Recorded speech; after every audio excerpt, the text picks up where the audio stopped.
name's Tracy Matthews. I work for the Campbell County Chamber of Commerce, and this is Chat with the Chamber. And this is our first podcast. We're so excited to release it. With me today is Rusty Bell with the Office of Economic Transformation. Okay. Thanks, Tracy. It's always a pleasure to see you. So let's start by talking about what is the Office of Economic Transformation? It's a great question. A lot of people ask that. So the Office of Economic Transformation is a grant-funded office through the Gillette College Foundation, and it's really has a focus of economic development and economic resiliency in Campbell County in the Powder River Basin. And so I was hired to be the director of that.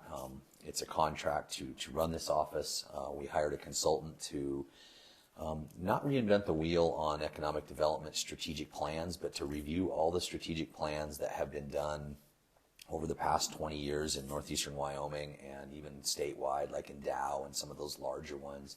And then we looked through those and we really wanted to find the gaps. What aren't we doing that we should be doing in economic development? What aren't we doing good enough? And that's really what the office is, and then the implementation of that. Now, I probably jumped the gun a little bit on the implementation because I know on a planning grant that if you don't get something done, it's just not going to look good. And so I really started doing some of those economic development things that I thought needed to be done. And I work hand in hand with our economic development office, ECED. But I started doing some things right off the bat that I thought I saw some gaps in. And so that implementation has actually been going on for over a year while we were just, that's been going on for over a year while we were creating the strategic plan and showing that to the partners and the folks around northeastern Wyoming what that strategic plan is. So, Rusty, talk to me about coal and the future of coal in Campbell County. Yes. If you look at the thermal coal projections across the United States, it's not good. It isn't. We can't really sugarcoat that. We need to live in a reality. So does that mean that you, Rusty Bell, are against coal? Oh, no, absolutely not. In fact, the best partners that I have in the basin are the coal mines and the coal companies and the oil and gas companies and those companies that have assets on the ground. And I feel like I work with them every single day trying to look for ways for them to use some of their assets in other ways. And believe it or not, I'm excited about the future for coal. And that sounds a little crazy maybe because 12 years ago we were producing twice as much as we are now. But I think some of the recent things that just have come out on carbon capture and some of the new technologies using coal, but also using carbon capture, I think it's really exciting. And I think that, I really have a good my outlook for coal is to use that resource. I'm happy. I think that resource can grow. I think it can grow not only in the thermal market from where it is right now, but I think it can also grow in the carbon products market. I think the carbon capture and utilization in the CO2 market is very good for Wyoming. And so I see that happening.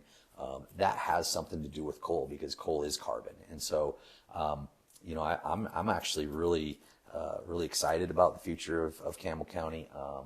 It's kind of a mindset. I think that we're all better off if we have that mindset that we're going to use our resource. We're going to help our companies use our resource. We're going to actually go out there and find people that want to help use that resource and help them partner with the people here that know how to mine it, know how to reclaim the land, all those kind of things. And so I'm actually really excited about the future for Campbell County. So you said coal to product. What does that mean, and what could we be making potentially with coal? Yeah, so, interestingly enough, and I'm not a chemist, but I think most people have an idea of what we get from oil, like all of the products that we get from oil, from plastics to, a lot of the things that we have in this room and the phone, the parts of the phones and things that we wear are made from oils. And it's C's and H's and O's, right? It's the same thing that coal has in it. And so, all of the things that can be made from oil can be made from coal also. I don't know that it's easier. It's already partially processed, oil is, and so it's not always going to be, you're not going to have the return on your investment to take coal and make the same things. But there's some real good technologies coming out. In fact, we have a pilot plant that's broke ground now out here at the Wyoming Innovation Center for the UW, University of Wyoming School of Energy Research, and they make carbon bricks. They make coal bricks, and they have some houses in Laramie, some small houses that they built out of those coal bricks, and that's exciting. And we're talking about construction products out of coal. So now, have I heard that these bricks are more lightweight than? They're lightweight, but they have, from my understanding, they have the structural, as good or better structural component than a regular brick. They are fire resistant. They have those specifications that make them that will make them attractive in a market. And so I think that scale up out there. That's one thing that they're looking at. Another one is using coal or using carbon as a soil amendment, so adding it to soil that's not as fertile. And actually, they've been doing this with one of the coal companies here for quite a while, and they've been testing that on reclamation. And so, that's exciting to be able to use coal in a different way to actually help plants grow better and help more productive landscape. So yeah, that's exciting. And then the other one is an asphalt. To take when they break down the coal and they get what they like a solid. They also get a liquid out of that, and that liquid can be used in an asphalt. And so, hopefully we can get to a point where we're actually, making solid products, but we're also making, some liquid products, like using it in an asphalt mixture to make asphalt a little bit more affordable. I mean, the asphalt market right now is just going crazy. And so that's really exciting. But there's also some other companies that are looking at some other construction products, maybe extrusion molding with a polymer, coal and a polymer into boards or posts or something like that. And so it's exciting to see some of those things happening. None of those things happen really super fast because there's a lot of research and development that goes into that. And then, but the good thing is now we have some investment from companies right now that are looking at that scale up and what would that look like. And when we look at that, it really makes sense to do that at a mine-mouth operation. And why that's important is that you have that feedstock, you know what it's going to cost. It's a given. You can make and do added value to that. You're added value to that product. We're not just putting that bulk material in a train and shipping it out.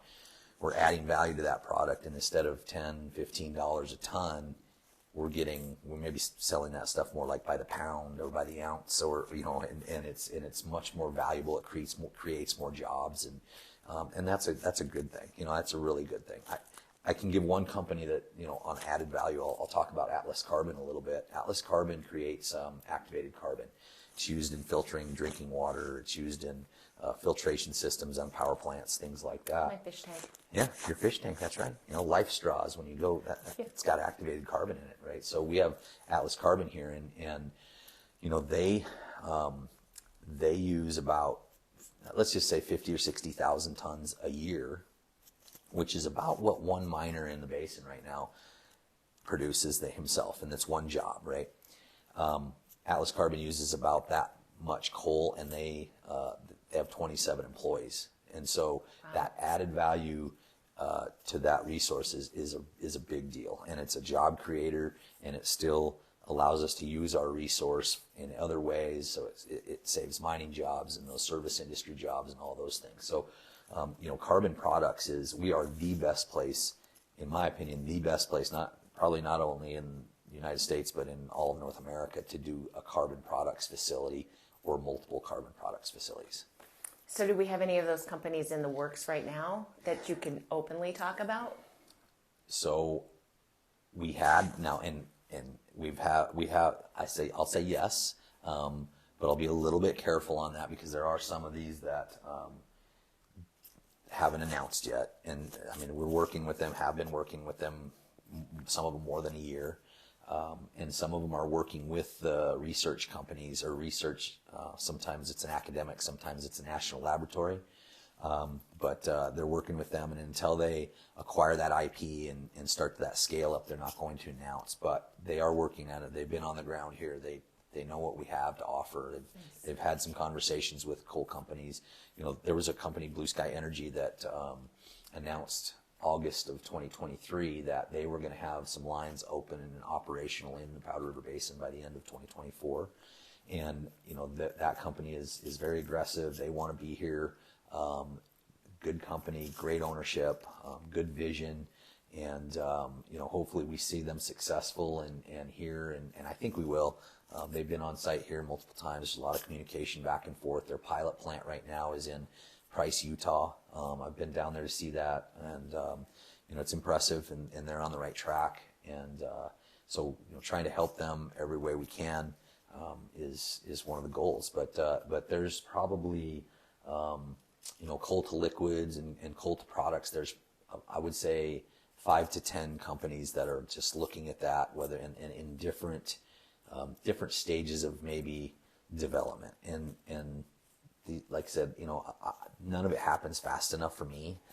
And I know that we won't land all of these, or they might not prove out, that it just isn't effective, or the rate of return isn't there.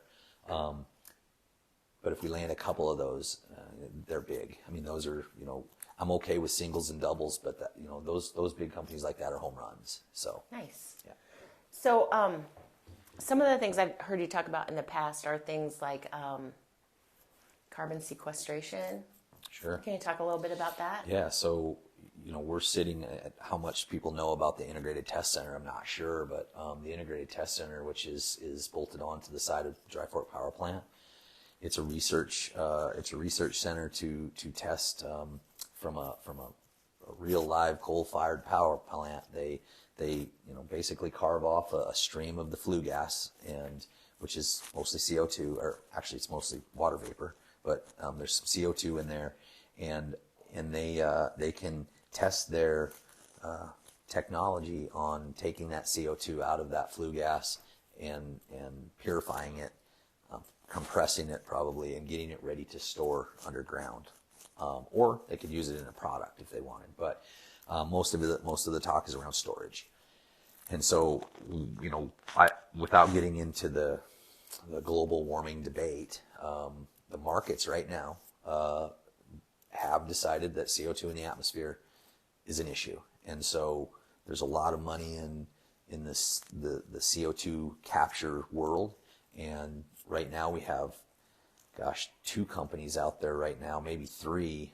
I'm not sure if TDA research is out there right now, but we have Kawasaki Heavy Industry and J. Cole, and they have a facility out there. They're testing their technology. And then Membrane Technology Resources or Research in MTR is out there with a large facility they're constructing right now, and they are going to be there for a while. And it's a couple different kinds of research or technologies that they're looking at, trying to make that more efficient, more affordable, because if you can capture the CO2 and create base load power that coal produces, then there's no issue, right? If you can create that kind of power that people want and people need across the country, and if CO2 is the issue and you can capture that and store it underground,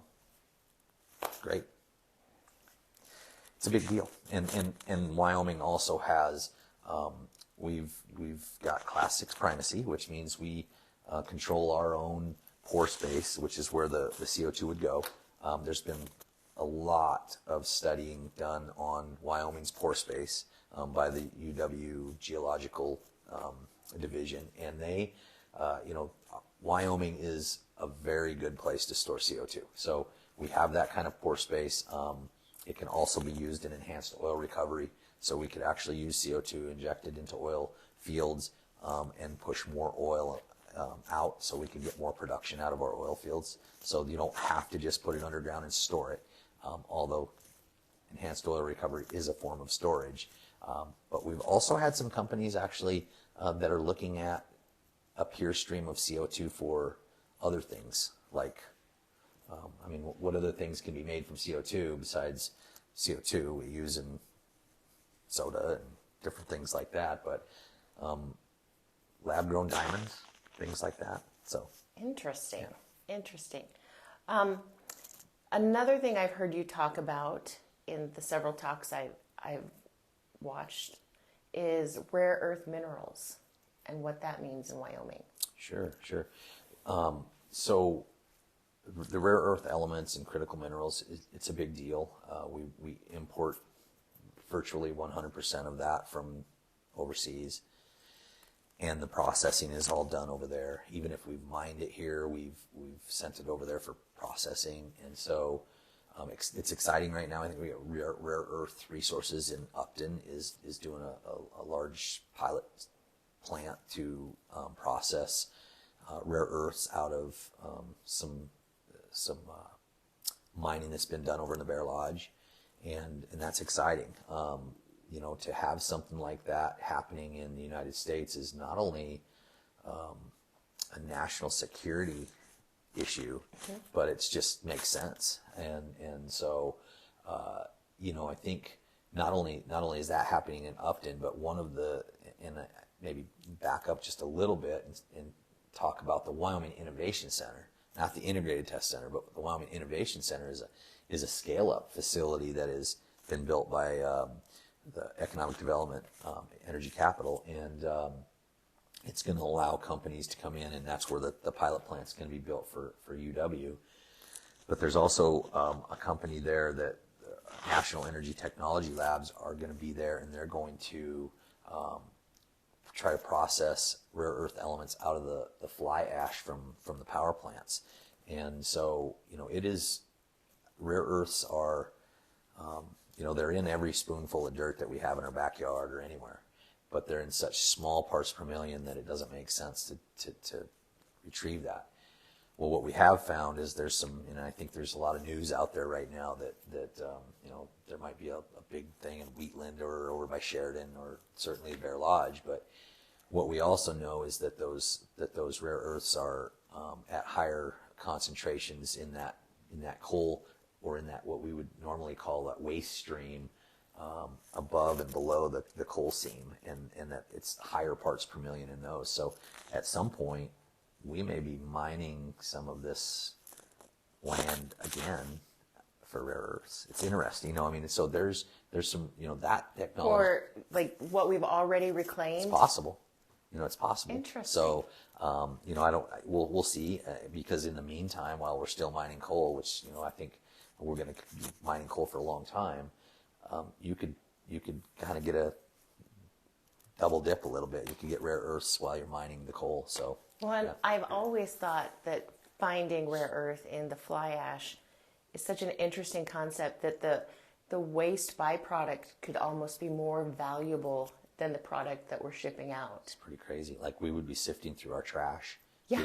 getting the cool stuff out, and stuff that's in everybody's phones and in the cameras and on all these lights and Yeah. Those kind of things. And so it's actually kind of exciting. And there's every coal-fired power plant across this country has an ash pit, and so that resource, and obviously we have we have 5, 6 power plants here, and we have a resource there that we could process that for a long time. So That's awesome. Yeah. What else is happening in your world that's really exciting news that we want to talk about? Yeah. I think there's some real cool, like, startup things. We had a startup challenge, and had a local company that won that, and they're doing some recycling on wind turbine blades, some different stuff on that, and that's pretty exciting. And helping them and being a part of them and watching them scale up is going to be exciting. That's something that we know just by driving around the country, or even Wyoming, that there's a lot of wind turbines out there, and those blades have to be replaced. And what do we do with those, right? We knew that in 2020 that we had over 300,000 waiting to be decommissioned and looking for a place to go. So I think that's really exciting. that's exciting. We have another company this is an interesting one. We have a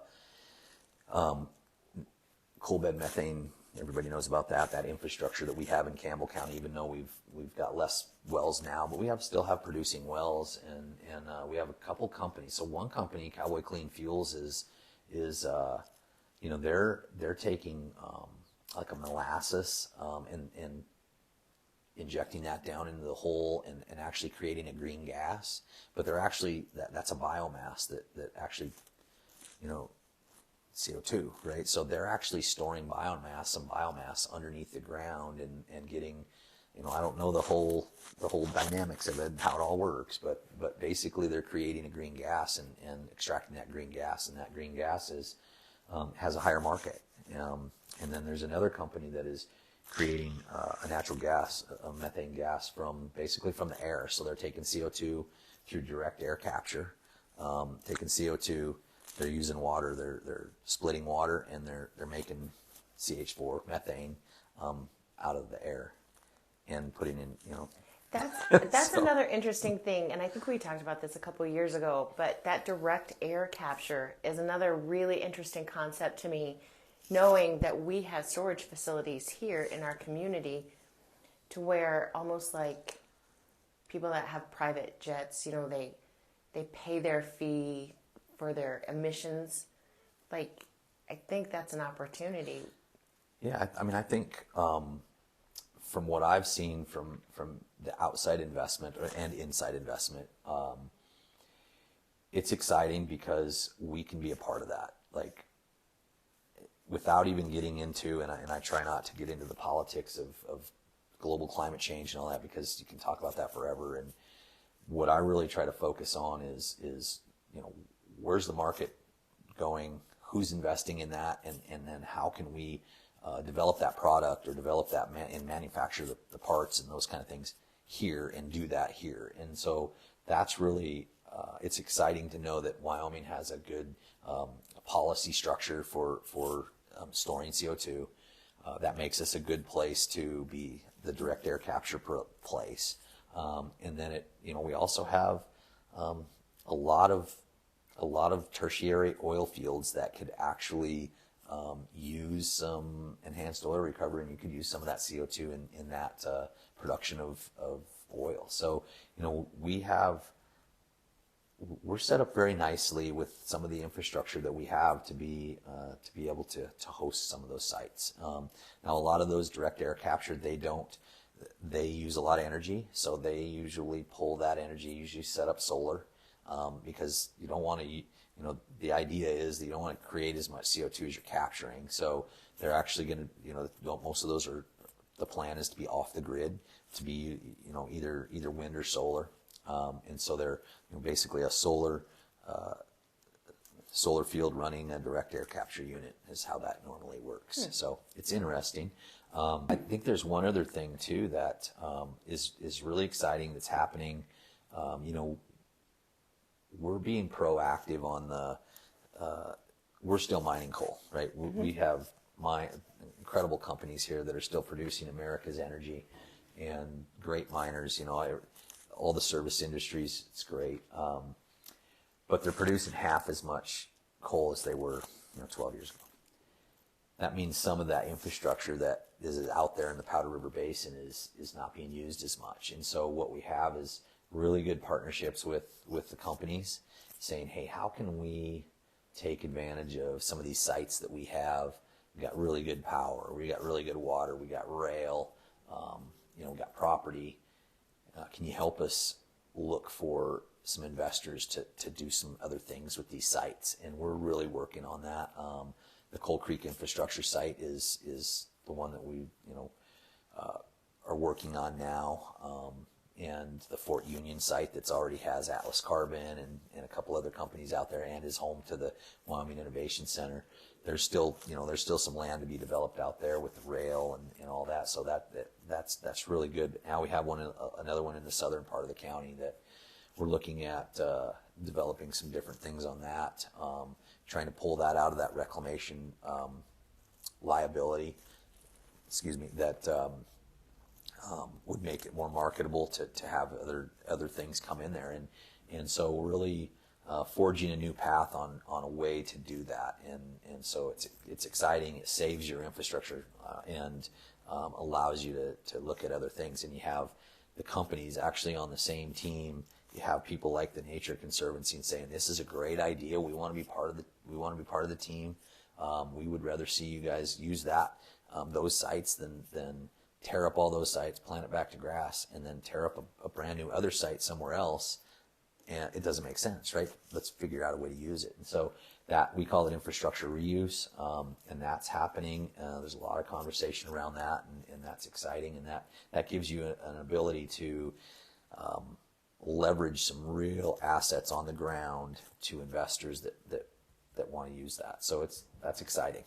That is exciting. Yeah. So I think one of the other things that I tend to get involved in a little bit is because I was a county commissioner for 8 years, and I was involved with, I was at the Department of Energy multiple years, visiting with them and trying to be at the table with all these issues. And then the Biden administration released an interagency working group for coal reliant and power plant reliant communities, which, we fit that mold.